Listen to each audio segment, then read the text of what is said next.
these dwarf woolly mammoths and woolly rhinos and stuff that were wiped out.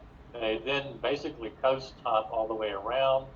There's some debate about whether people came over from Africa. At that point in time, it would have been a lot easier than it would have been when modern Homo sapiens sapiens came over, or Homo erectus came over.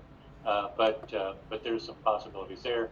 And then there's a movement around the Atlantic. The Atlantic was a different uh, uh, transportation problem. One is the patterns. The sea level patterns are different.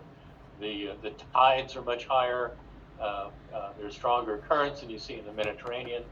And but there's no doubt that these guys were coming around, and we think that there were kind of two sources for people moving into the British Isles. By this stage, the British Isles would have been isolated. You could no longer walk there.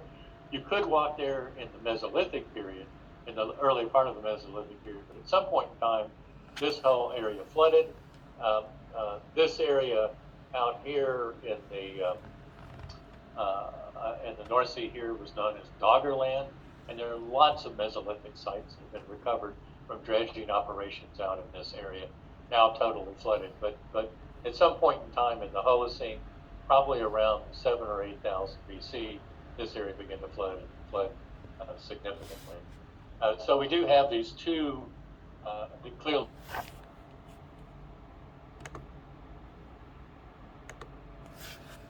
Of a little more